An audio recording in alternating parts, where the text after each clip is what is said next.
वो एक दुबला पतला सा लड़का था जो शायद बारिश से बचने के लिए किसी जाए पनाह की तलाश में था।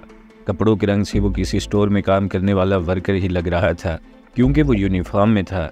वो दिलचस्पी से इसे देखे गई, क्योंकि ऐसे मौक़ों पर इसके अंदर की हुरैन जाग जाया करती, जो गरीबों पर सब कुछ लुटा देना अपना फ़र्ज समझती थी।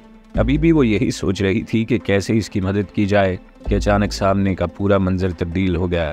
दो आदमी मोटरसाइकिल पर इस लड़के को घेर कर खड़े हो गए और बड़े आराम से इससे रकम या मोबाइल का मुतालबा कर रहे थे। वो लड़का यकीनन सहम गया था। तभी इनके आगे हाथ जोड़ना शुरू हो गया, लेकिन उन्होंने इसकी एक न चलने दी और एक ने इसे जाम पर रसीद कर दिया। वो लड़का रोता पीटता रह गया, लेकिन उन्होंने इसकी जेब से ज़बरदस्ती माल निकाला और अच्छी तरह तलाशी लेकर वाहन से रफू चक्कर हो गए। वो बेचारा वहीं बारिश में सड़क पर बैठता चला गया। हुरैन चाहती तो गाड़ी की लाइटें जला सकती, लेकिन ऐसा करके इसे अपनी जान मुसीबत में डालने की क्या ज़रूरत थी। सर्द मौसम में भी इसकी हथेलियां पसीने से तर हो गईं। अचानक कुछ सोचते हुए इसने गाड़ी की हेडलाइट्स जला दी। रोशनी सीधी इस घुटनों के बल बैठे लड़के के चेहरे पर पड़ी और इसने चुंदियाई हुई आंखों से गाड़ी की तरफ देखा। हुरैन दूर से देख सकती थी कि इसके चेहरे पर दुख, अफसोस, मलाल, खौफ और क्या कुछ नहीं था। इसने गाड़ी गियर में डाली और इस लड़के की तरफ बढ़ा दी। जब तक वो पहुंची, लड़का ज़मीन से उठ चुका था और गाड़ी को देखे जा रहा था। वो इसके करीब आई और शीशा नीचे किया।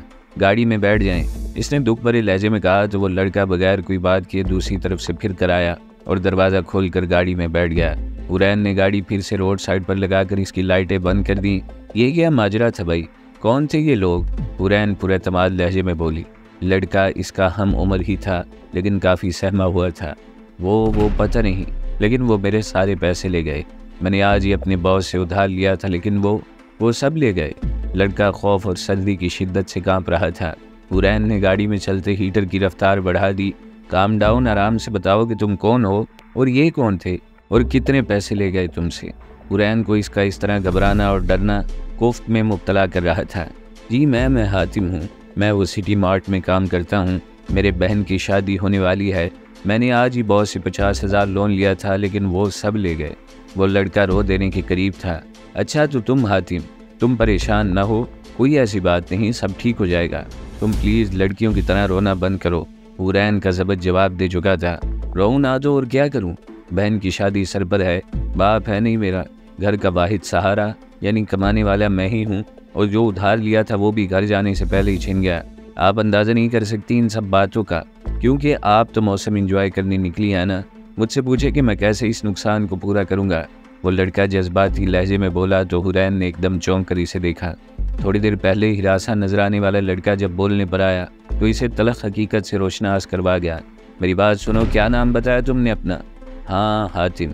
तो तुम हातिम मेरी बात सुनो, देखो तुमको लड़ना चाहिए था अपने हक के लिए। ऐसे खामोशी से तुमने अपना सब कुछ इनके हवाले कर दिया। तुम्हारी ये बुज़दिली मुझे बिल्कुल पसंद नहीं आई। मर्द बनो यार। हुरैन ने दिल की बात जुबान पर लाने में लम्हा नहीं लगाया था, जिस पर वो लड़का फीकी सी हंसी हंस दिया। मैडम, दो बंदों के सामने मेरी क्या औकात, और वो तब जब इनके पास हथियार भी मौजूद हों। अपनी जान का खौफ मुझे कोई खौफ नहीं, लेकिन मेरे बाद मेरे घर वालों को कौन देखेगा? इसी खौफ से मैंने इनको सारे पैसे दे दिए। वो दुख भरे लहजे में बोला। तो हुरैन को इस पर तरस आ गया और इसके हालात ने इसे रंजीदा भी कर डाला। अच्छा तुम टेंशन न लो। हुरैन ने इतना बोलकर गाड़ी गियर में डाली और आगे बढ़ा दी। फिर वो करीबी एटीएम पर रुकी और इसे गाड़ी में बैठे छोड़कर अंदर बढ़ गई। थोड़ी देर बाद वो 50,000 की रकम के साथ वापस आई। ये लो, ये रख लो, और आइंदा ख्याल करना रात के वक्त ऐसे रास्ते पर चलते हुए। हुरैन ने पैसे हातिम की तरफ बढ़ाते हुए कहा, लेकिन इसके हाथ बिल्कुल न हिले। लो ना, अब क्या हुआ? वो हैरानी से बोली। तो हातिम ने चेहरा घुमाकर इसे देखा। मैं ये पैसे नहीं ले सकता, मैं कुछ कर लूँगा, आप प्लीज़ इन्हें पीछे करें। हातिम शर्मिंदा लहजे में बोला। तो इसे पतंगे लग गए। वो हेलो, ये पकड़ो और बताओ कि किधर जाना है। मेरे पास फालतू टाइम नहीं है, मुझे अपने घर भी जाना है। वो झिंझलाए हुए लहजे में इसका हाथ उठाकर इस पर पैसे रखते हुए बोली। तो हातिम खामोश होकर रह गया। रोड क्रॉस करके क्वार्टर्स बने हुए हैं, मैं वहाँ रहता हूँ। वो बस इतना ही बोल पाया। हुरैन ने गाड़ी स्टार्ट की और भगाती हुई कुछ ही देर में इसके मोहल्ले तक पहुँच गई। बस यही उतार दें, हातिम ने एक जगह इशारा करते हुए कहा। इसने गाड़ी रोकी तो वो इसका शुक्रिया अदा करके गाड़ी से उतर गया। मैं ये पैसे आपको जल्द लौटा दूंगा, वो खिड़की में झुकते हुए बोला। तो हुरैन हंस पड़ी। जी हाँ, लौटा दीजिएगा, अगर आप मुझे ढूंढते हुए पहुंच गए तो। तब तक के लिए उधार रहा। वो इसे नासमझी से देखे जा रहा था कि हुरैन जल्दी से अपनी गाड़ी वाहन से निकाल कर भगाती हुई घर पहुंच गई। सारे रास्ते वो यही सोचती रही कि इसका वहाँ जाना और बारिश में रुकना इसी मकसद के लिए था कि इसे किसी गरीब की मदद करनी थी। एक मुतमईन मुस्कुराहट इसके चेहरे पर छा गई थी। वो अपने गेट से गाड़ी अंदर करते हुए हकीकी मानों में खुश दिखाई दे रही थी। हातिम को वो लड़की पहली नज़र में ही पसंद आई थी। बड़ी बड़ी आंखें, घने रेशमी बाल जिनको इसने ढीली सी चोटी की शक्ल दी हुई थी, सुर्ख और सफ़ेद रंगत और दोनों हाथों में लगी हुई ढेर सारी मेहंदी, और जिस तरह से वो हक जता कर बात कर रही थी, हातिम के रुए रुए में एक सरशारी की सी कैफियत उतरती चली जा रही थी। वो मस्त सा चलता हुआ अपने घर के दरवाजे पर पहुंचा और दस्तक दी। मैं तो नाम भी नहीं पूछ सका इस परी का। लगता है नई नई शादी हुई थी इसकी, तभी तो इतनी ढेर सारी मेहंदी लगा रखी थी इसने। लेकिन नई शादीशुदा लड़की इस तरह घर से बाहर थोड़ी ना निकलती है। वो तो शक्ल से ही किसी और दुनिया की मखलूक लग रही थी। वो खुद से मुखातिब हुआ, काश है काश वो मुझे एक बार फिर कहीं मिल जाए। अब की बार मैं इसका नाम भी पूछूंगा और इससे ढेर सारी बातें भी करूंगा। वो मुस्कुराते हुए बिड़बिड़ाया। इसका दिल इस लड़की के हुस्न के जाल में जकड़ता चला जा रहा था। सारी उम्र औरत जात से नजरें न मिलाकर बात करने वाले ने इश्क का सोचा भी तो किससे। इतनी देर में घर का दरवाज़ा खुल गया और जन्नत बीबी ने इसे बहुत अरसे बाद मुस्कुराते हुए देखा। अरे खैर तो है, या आज तुम मुस्कुरा किस खुशी में रहे हो? वो धीमी मुस्कुराहट सजाकर बोली तो वो इनको अपने साथ लगाता हुआ अंदर आ गया। अम्मा, पैसों का बंदोबस्त हो गया, अब हम आप ही की शादी जल्दी कर देंगे। वो मुस्कुराते हुए बोला तो जन्नत बीबी मुस्कुराते हुए बोली, मेरे पास भी अच्छी खबर है, रुखसाना जल्दी शादी करने के लिए मान गई हैं। अब बस 1-2 दिन में तारीख रख देंगे और फिर हम इस फर्ज से सबकदोश हो जाएंगे। जन्नत बीबी चहकते हुए बोली तो इसने अपने साथ लिपटा लिया। ये तो बड़ी खुशखबरी सुनाई आपने, ये सुनकर मेरी भूख चमक उठी। वो हंसते हुए बोला तो जन्नत बीबी ने इसे मुँह हाथ धोने का बोला और ख़ुद किचन की तरफ बढ़ गई। पता नहीं क्या बात थी, लेकिन इसे रह रहकर मुनीर का जज्बाती रवैया याद आ रहा था। और मज़े की बात, ऐसा सोचते हुए इसे कोई कोफ्त भी महसूस नहीं हो रही थी, बल्कि इसे अच्छा लग रहा था ऐसा सोचना। ये मुझे क्या हो गया है? अम्मा शादी की तारीख तय कर रही हैं और मैं किसी और के बारे में सोच रही हूँ। इसने खुद को मलामत की, लेकिन दिल कब ये सब बातें मानने के लिए तैयार था। इसकी सोच थोड़ी सी भटकी थी, लेकिन शैतान ने इस पर पूरी शिद्दत से हमला किया। वो जानती थी कि जन्नत बीबी कभी नहीं मानेगी मुनीर के लिए, लेकिन अपने दिल को कैसे समझाती जो शाम से ही मुनीर को सोचे जा रहा था। एक बार अम्मा से बात कर लेने में क्या हर्ज है, इसने खुद से सोचा, लेकिन अगले ही लम्हे अपना फैसला मुस्तरद कर दिया। अब जब बात बनने जा रही है तो मैं क्यों काम खराब करूं?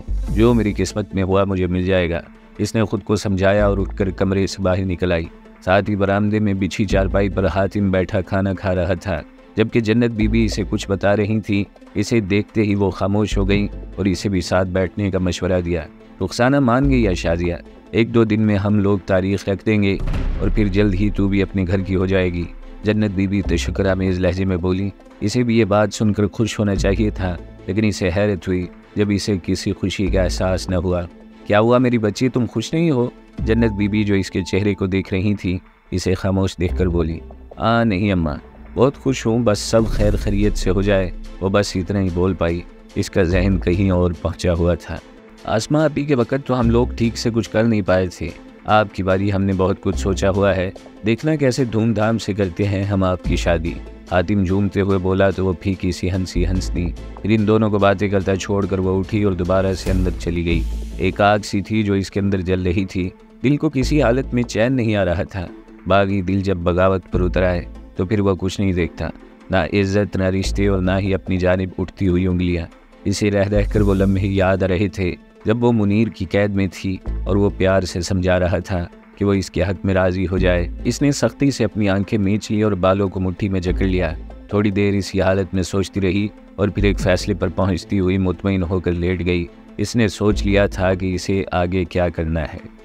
जमील साहब अपने इलेक्शन ऑफिस में बैठे चंद लोगों के साथ ज़रूरी मीटिंग में मसरूफ़ थे कि इनके मोबाइल पर कॉल के सिग्नल आए।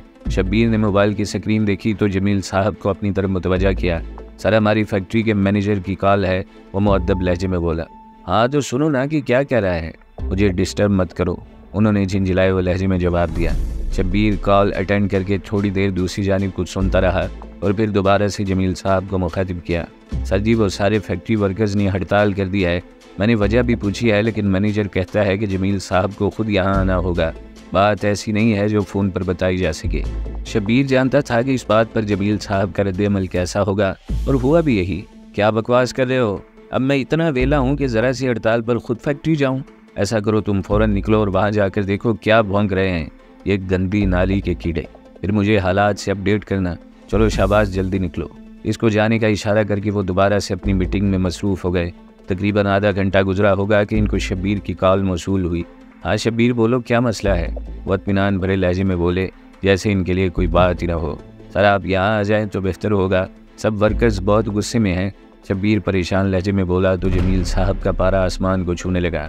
ओ तो मैंने तुम्हें किस लिए रखा हुआ है, हैंडल कर लो ना जो भी है। वो तनकते हुए बोले तो शब्बीर ने इनकी बात काट दी। सर जी मसला सुलेमान साहब का है और बात एक लड़की की इज्जत की है। ये मेरे बस से बाहर है। वर्कर्स कह रहे हैं कि वो आपसे ही बात करेंगे वरना इनमें से कोई भी काम नहीं करेगा। शब्बीर परेशानी से बोला तो जमील साहब एकदम से उठ खड़े हुए। तुम वहीं रुको, मैं पहुंच रहा हूँ। कॉल काट कर उन्होंने दिल ही दिल में सुलेमान की शान में कसीदे पढ़ते हुए ड्राइवर को गाड़ी निकालने का कहा। थोड़ी देर में वो फैक्ट्री पहुंच गए और वर्कर्स की बात सुनने के बाद वो हालात की संगीनी का अंदाज़ा कर पाए। इनके लाडले सपूत ने अपनी डगर पर साबित कदम रहने का सबूत देते हुए फैक्ट्री की ही एक लड़की को अपनी बर्बरियत का निशाना बना डाला था। लड़की कहाँ है, उन्होंने सबसे पहला सवाल यही किया। इसे ये सब थाने लेकर जा रहे थे लेकिन मैंने आपके आने तक इनको रोक दिया। शब्बीर मुअद्दब लहजे में बोला। लड़की को मेरे ऑफिस में भेजो फ़ौरन। वो शब्बीर को हिदायत करते हुए अपने ऑफिस की तरफ बढ़ गए। अपने ऑफिस में बड़ी सी मेज़ के पीछे बैठे वो यही सोच रहे थे कि ऐसे नाजुक मौके पर जब इनकी सारी साख दाव पर लगी हुई है, सुलेमान इनका नाम ख़राब कर रहा है और वो इस वक्त किसी नुकसान के बारे में सोच भी नहीं सकते थे। इससे तो वो बाद में भी निमट लेते। फिलहाल मसला लड़की का था जिसका किसी भी तरह उन्होंने मुंह बंद करना था। थोड़ी देर गुजरी होगी कि शब्बीर लड़की को लेकर इनके पास आ गया। वो बहुत गौर से लड़की को देख रहे थे। शक्लो सूरत की वो बहुत अच्छी थी लेकिन इस वक्त इसके मुंह पर चोटों के निशान वाज़े थे जो जाहिर करते थे कि इसके साथ ज़बरदस्ती की गई है। आओ बैठो, उन्होंने अपने लहजे में नरमी समोते हुए इसे बैठने का इशारा किया। वो खामोशी से इनके सामने आकर बैठ गई। देखो बेटा, मेरे इलेक्शन सर पर है, मेरा सब कुछ दाव पर लगा हुआ है। ऐसी हालत में मैं कुछ भी अफोर्ड नहीं कर सकता। तुम्हारे साथ जो ज़्यादती हुई मैं इसका भरपूर कफारा अदा करूँगा। जो तुम कहोगी वही होगा, लेकिन तुम पुलिस के पास नहीं जाओगी। वो अपने लहजे में ज़माने भर की मिठास भरते हुए बोले। सर मेरा सब कुछ लूट गया, मैं कहीं की नहीं रही। कौन करेगा मुझसे शादी? आप खुद सोच लें, मुझे बस इंसाफ चाहिए। जैसी मैं जलील हुई हूँ वैसे ही आपका बेटा भी जलील होगा। वो जज्बाती लहजे में बोली तो जमील साहब के सब्र का पैमाना लबरेज हो गया। वो मेज़ पर दोनों हाथ मारते हुए उठ खड़े हुए। बस लड़की, बस इतना बोलो जो बाद में तुमसे झेला जा सके। मैं मामला ख़त्म करने की कोशिश कर रहा हूँ और तुम हो के बात बढ़ाने के चक्कर में लगी हो। मैं बोल रहा हूँ ना कि मैं तुम्हारे नुकसान की तुम्हारी सोच से ज़्यादा तलाफ़ी करूँगा। वो गुस्से भरे लहजे में बोले। सर आपकी नज़र में एक औरत की इज़्ज़त की क्या तलाफ़ी हो सकती है? वो सहमे हुए लहजे में बोली। जो तुम कहो, बोलो कितना चाहिए? जो कहोगी मैं देने के लिए तैयार हूँ। वो एकदम डील पर उतर आए। आज मैं लूटी हूँ, कल कोई और लूट जाएगी। नहीं सर, मैं ऐसा नहीं होने दूंगी। वो फिर से जज्बाती लहजे में बोली। दूसरों से तुमको कुछ लेना देना नहीं। शब्बीर इसको समझाओ कि मामला ख़राब न करे। अगर मेरा दिमाग फिर गया तो फिर इसके हाथ कुछ नहीं आएगा। वो सुरख चेहरा लिए शब्बीर की तरफ देखते हुए बोले। देखो मैडम, अभी आपको वो सब मिल रहा है जो आपकी सोच से बाहर है, बाद में कुछ नहीं मिलेगा। और आपने पुलिस के पास जाना है तो बेशक चली जाओ, देखते हैं फिर वहाँ पर किसकी सुनी जाती है। शब्बीर ठंडे लहजे में बोला तो एक सर्द लहर लड़की के तन बदन में दौड़ गई। इसने बेबसी से सर झुका लिया। पैसे लो और इस किस्से को यहीं ख़त्म करो, वरना मामला अगर पुलिस तक गया तो बात मेरी साख की आ जाएगी। और मैं अपनी इज़्ज़त के मामले में बहुत जज्बाती इंसान हूँ। तुम सोच भी नहीं सकती कि फिर तुम्हारे साथ क्या क्या हो जाएगा। जमील साहब उंगली उठाकर इसे वार्न करते हुए बोले तो वो थूक निकल कर रह गई। शब्बीर, इससे बात करो, ये जितने मांगे इसे दे दो और इस बात की गारंटी लेना कि कल को ये कोई ऐसी बात मुंह से नहीं निकालेगी जिसकी वजह से मेरा रुख इसकी जानिब हो जाए। वो शब्बीर को मामला सेटल करने का बोल कर वहाँ से निकल आए। अब उन्होंने सुलेमान की क्लास लेनी थी कि इस नाजुक मौके पर क्यों वो ऐसी जज्बाती हरकत कर बैठा। दरवाजे पर दस्तक देकर वो अंदर दाखिल हुए तो सामने बड़ी सी मेज़ के पीछे सुलेमान ऐसे बैठा था जैसे कुछ हुआ ही ना हो। आइए dad, what a pleasant surprise. वो एकदम कुर्सी से खड़ा होकर दोनों हाथ फैलाते हुए बोला। मत कहो मुझे अपना डैड, ये तुमने क्या हरकत कर डाली सुलेमान। पता है ना आजकल इलेक्शन का सिलसिला चल रहा है और तुम ऐसे धूम धड़के से अपनी नफसानी ख्वाहिशों के पीछे भाग रहे हो। वो गुस्से से बिलबिलाते हुए बोले। ओहो चिल डैड, जस्ट चिल। आप देख लेना इस मामले को। आप जानते ही हैं कि जब कोई मेरी ईगो को हर्ट करता है तो मुझे फिर कुछ समझ नहीं आती। बस इसी वजह से मैं थोड़ा ज़्यादा ही रिएक्ट कर गया। सुलेमान डिटाई से बोला तो जमील साहब सर पकड़ कर रह गए। वो वाकई में इन्हीं के जैसा था। वो भी ऐसे ही जज्बाती और ईगो के मामले में हद से गुजर जाने वाले इंसान थे। जानते थे कि इनके लाख समझाने के बावजूद इस पर कोई असर नहीं होना, इसलिए इसे अफसोस से देखते हुए वहाँ से उठकर चले गए। जब से शादी की तारीख तय हुई थी, जन्नत बीबी ने जल्दी जल्दी सारे काम निपटाने शुरू कर दिए थे। आज भी वो इसे तंबीह करती हुई घर से बाहर निकली थी कि घर का दरवाज़ा किसी सूरत न खोले, वो शाम तक आ जाएंगी। इनके जाने के बाद इसने कुछ देर सोचा और फिर अपनी काली चादर से अच्छी तरह नकाब करके घर से बाहर निकल पड़ी। रुख इसका मुनीर के प्रॉपर्टी ऑफिस की तरफ था। डरी सहमी सी वो तेज़ी से चली जा रही थी। थोड़ी देर में वो गली का मोड़ कर इस जगह पहुंच गई जहां से सामने इसे मुनीर का ऑफिस नजर आ रहा था। दिमाग इसे वापस चले जाने का कह रहा था, लेकिन कमबख्त दिल बगावत पर उतरा हुआ था। थोड़ी देर वो इसी शशोपंज में वहां खड़ी रही और फिर मजबूती से कदम जमाती दुकान की तरफ चल पड़ी। दुकान के सामने पहुंची तो अंदर मजमा लगा हुआ था। शायद कोई मैच चल रहा था और 8-10 बंदे बैठे टीवी को देखे जा रहे थे, जिनमें मुनीर भी था। लेकिन वो दुकान से आगे निकल गई। आगे से वो फिर यकदम दोबारा घूम कर आई और दुकान के अंदर झांकते हुए थोड़ा आगे आकर रुक गई। इसे समझ नहीं आ रही थी कि इतने बंदों के बीच से मुनीर को कैसे मुतवज्जा करे। फिर इसे एक और तरीका सूझा। इसने पास से गुजरते एक बच्चे को मुनीर का हुलिया बताकर दुकान में भेजा। थोड़ी देर बाद मुनीर दुकान से निकल कर इसके पास आ गया। जी मैडम बोलिए, क्या काम पड़ गया मुझसे? मुनीर कदरे शराफत से बोला। वो अभी तक इसे पहचाना नहीं था। मुनीर, मुझे तुमसे बात करनी है, वो बस इतना ही बोली और इसकी आवाज़ सुनकर मुनीर पर शादी मरक की सी कैफियत तारी हो गई। जही नसीब, अबे अपनी इतनी किस्मत कब से हो गई? तुम कैसे आ गई यहाँ? क्या हुआ, सब खैरियत है ना? वो खुशी और बौखलाहट के मिले जुले तासरात में एक साथ कई सवाल कर गया। मुनीर, मुझे बात करनी है, मैं वापस जा रही हूँ, तुम घर पहुँचो। इसने जल्दी से अपनी बात ख़त्म की और मुनीर को हैरान परेशान छोड़कर वापसी के लिए मुड़ गई। घर आकर इसने चादर उतार फेंकी।